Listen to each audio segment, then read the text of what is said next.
प्यारे दोस्तों, आप सबको हमारी तरफ से हैप्पी होली और होली की शुभकामनाएं। गुड़िया जल्दी करो, अब गुल्लक तोड़ भी दो। कुकू, इस गुल्लक में सारे पैसे मैंने जमा किए हुए हैं, फिर तुम्हें गुल्लक तोड़ने की इतनी बेचैनी क्यों है? क्या मेरी बहन मुझे अपने पैसों से होली मनाने के लिए चीजें नहीं लेकर देगी? अच्छा, तो इसीलिए तुम कल से मुझे बहुत प्यार से बुला रहे हो।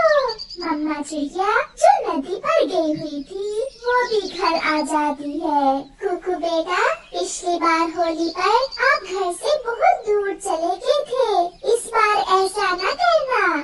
अपनी बहन के साथ घर के पास ही रंगों से खेल लेना। मम्मा, क्या मैं अपना गुल्लक तोड़ लूं और फिर हम बहन भाई अपने लिए होली की चीजें ले आए? हाँ बेटी, इसमें मुझसे पूछने की क्या जरूरत थी? ये पैसे तो आप पूरा साल जमा करती हो और हर बार होली से एक दिन पहले ही तो आप अपना गुल्लक तोड़ती हो।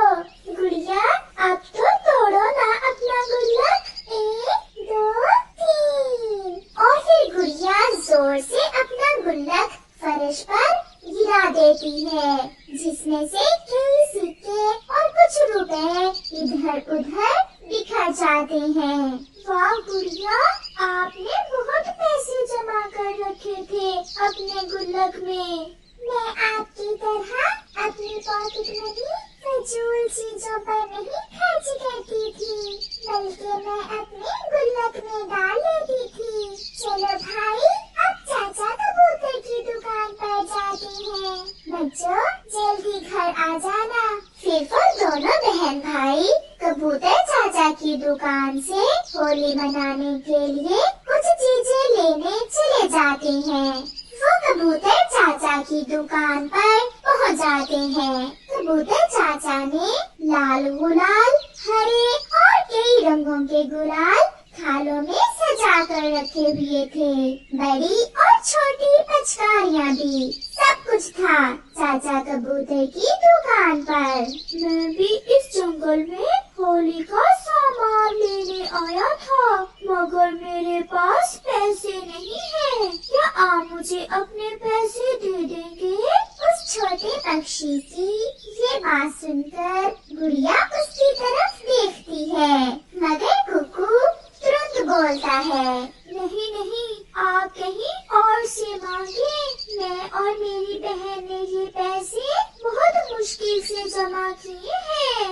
ये सुनकर वो छोटा बच्चा रोने लग जाता है। कुकू भैया, हमने तो पिछले साल होली मनाई थी, क्या होगा जो इस बार हम रंगों से खेलने की बजाय अपने ये पैसे इस बच्चे को दे दें? इसका भी दिल कर रहा होगा होली मनाने को। कुकू नहीं मान रहा था, मगर फिर भी गुड़िया अपने पैसों में से कुछ पैसे उस छोटे बच्चे को दे देती है। ये लो दोस्त, आप भी अपने लिए कुछ गुलाल ले लें। वो बच्चा बहुत खुश होता है और कबूतर अंदर से गुलाल लेकर चला जाता है। अब गुड़िया के पास पैसे थोड़े बचे थे, वो भी थोड़े से गुलाल ले लेती है और पिचकारी लिए बिना ही वहाँ से वो दोनों बहन भाई चले जाते हैं।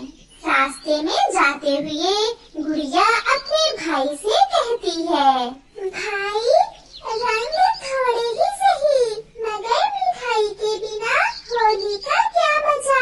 चलो हम तोते चाचा से मिठाई भी ले जाते हैं। फिर वो दोनों तोते चाचा के पास जाते हैं, मगर वहाँ भी वही छोटा बच्चा बैठा रो रहा था। अब क्यों रो रहे हैं? मैंने आपको रंगों के लिए पैसे दे तो दिए हैं। मैंने कभी मिठाई नहीं खाई, क्या बर्फी खाए बिना भी कोई होली मनाता होगा? लो जी, अब ये बच्चा हमारे मिठाई के पैसे भी मांग रहा है। कुकू भाई, ऐसे नहीं करते। अगर किसी की मदद करे तो उसे शर्मिंदा नहीं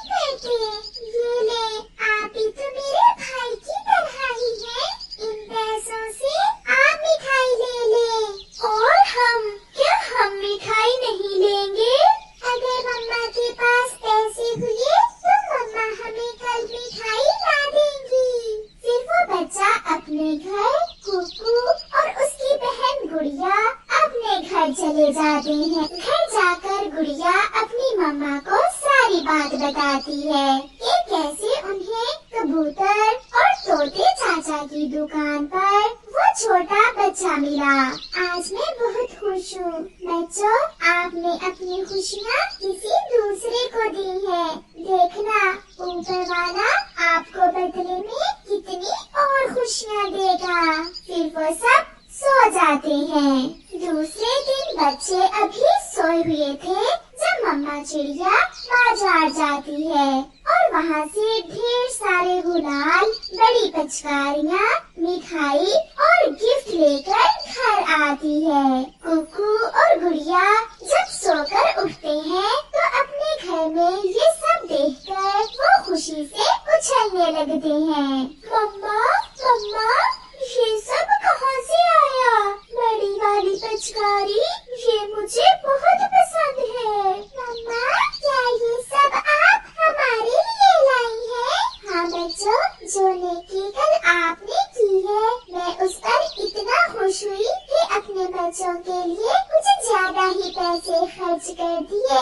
जाओ और अब जाकर अपने दोस्तों से मिलकर खुशियाँ बांटो और होली मनाओ। फिर जंगल के सब पक्षी मिलजुल कर होली मनाते हैं। प्यारे दोस्तों, खुशी के त्योहार में अपने पड़ोस में भी देख लिया करें और किसी गरीब को अपनी खुशियों में शामिल कर लेने से खुशियाँ और भी बढ़ जाती हैं। आपका धन्यवाद। कालू, अब हमारा बेटा बड़ा हो गया है, अब इसे चोरी करने अपने साथ लेकर जाया करो। अगर हम इसे कुछ नहीं सिखाएंगे तो कैसे सारी जिंदगी गुजारेगा हमारा बेटा? गोरी, मैं तो कहता हूँ हम इसे चोरी करना सिखाने की बजाय स्कूल भेजते हैं और पढ़ा लेते हैं। दफा करो स्कूल को। पढ़ लिख कर कौन सा अफसर बन जाना है जग्गू को? कौवे का बेटा है और कौवे चोरियाँ करते ही अच्छे लगते हैं। हाँ हाँ मम्मा, मैं चोर बनूंगा अपने मम्मा पापा की तरह, बल्कि अपने मम्मा पापा से भी बड़ा चोर। फिर कालू अपनी पत्नी की बात मानते हुए पहले दिन चोरी करने जग्गू को अपने साथ ले जाता है। वो बाप बेटा घर से निकलते हैं। वो सामने चिड़िया का घर है। बेटा, घर से थोड़ी दूर छुपकर बैठ जाते हैं, इधर उधर देखते हैं और अगर कोई न हो तो फिर घर के पास चले जाते हैं। अब चलो हम घर के पास जाते हैं। पापा, अगर कोई देख रहा हो तो फिर क्या करते हैं? फिर भागते नहीं हैं, बल्कि वहीं छुपकर बैठे रहते हैं। चलो अब। फिर वो दोनों चिड़िया के घर के पास चले जाते हैं। खिड़की से देखते हैं, अगर घर वाले सो रहे हो तो आहिस्ता से घर के अंदर जाते हैं, जैसे ये चिड़िया सो रही है। चलो अब चिड़िया के घर में चले जाते हैं। फिर वो दोनों चिड़िया के घर में जाते हैं और चिड़िया के जमा किए हुए दाने उठा लेते हैं। अब जैसे खामोशी से आए हैं वैसे ही खामोशी से वापस चले जाएंगे। ऐसे कालू अपने बेटे को साथ लेकर घर चला जाता है। आ गया मेरा बेटा ट्रेनिंग लेकर। हाँ मम्मा, मैं आ गया।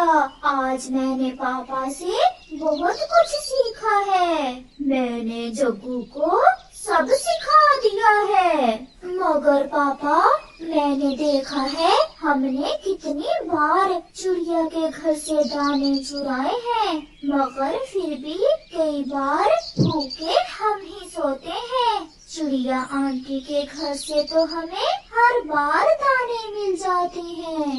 ऐसी बातें नहीं सोचते बेटा, चुप करके दाने खाओ और सो जाओ।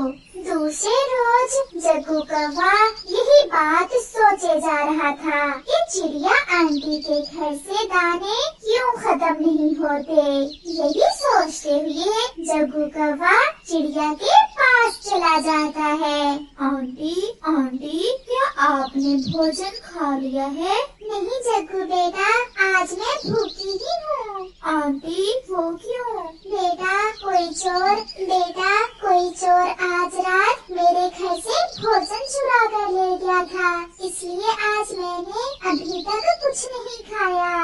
जग्गू जानना चाहता था कि चिड़िया आंटी अपनी जिंदगी कैसे गुजारती है और उसके घर में फिर से भोजन कैसे आ जाता है। आंटी, आज का दिन मैं भी आपके साथ ही गुजारूंगा और मैं भी भोजन की खोज में आपके साथ जाऊंगा। फिर चिड़िया जग्गू को साथ लेकर भोजन की खोज में निकल जाती है। थोड़ी दूर चिड़िया को एक घायल पक्षी नजर आता है। जग्गू बेटा, हम कितने ही भूखे क्यों ना हो, मगर जब किसी पक्षी को मुसीबत में देखें तो हमें उसकी मदद करनी चाहिए। चलो उस घायल पक्षी की मदद करते हैं। पक्षी, क्या हुआ? आपके पंख पर चोट कैसे आई? मैं पेड़ से अमरूद तोड़ रहा था कि नीचे गिर गया। मुझे थोड़ा सा पानी पिला दो। जग्गू बेटा, आप यहीं बैठें। फिर चिड़िया नदी में जाती है और एक पत्ते में थोड़ा सा पानी लाकर उसे पिला देती है। चिड़िया, अब मैं ठीक हूँ, आप अब जाएं। चिड़िया और जग्गू आगे बढ़ते हैं। थोड़ी दूर चिड़िया को कुछ भोजन मिल जाता है। वहाँ कुछ दाने चावलों के थे। जग्गू बेटा, वो देखो, हमें भोजन मिल गया है, चलो हम वहाँ से चावल लेते हैं। फिर चिड़िया और जग्गू वहाँ जाते हैं। आंटी चिड़िया, आपने कभी चोरी की है? नहीं बेटा, जो चोरियाँ करता है, बुरे काम करता है, उसके मन को कभी सुकून नहीं मिलता। वो हमेशा परेशान रहता है और किसी न किसी मुसीबत में फंसा रहता है। मैं मेहनत करती हूँ, ईमानदारी से काम करती हूँ, इसलिए मैं हमेशा जागती तो भूखी हूँ, मगर कभी भूखी सोई नहीं। चिड़िया आंटी, मैं भी कुछ चावल अपने घर ले जाता हूँ। हाँ बेटा, अपने मम्मा पापा के लिए भी भोजन ले जाओ, वो भी खा लेंगे। फिर जग्गू और चिड़िया चावल लेकर वापस उड़ते हैं और जग्गू घर पहुंच जाता है।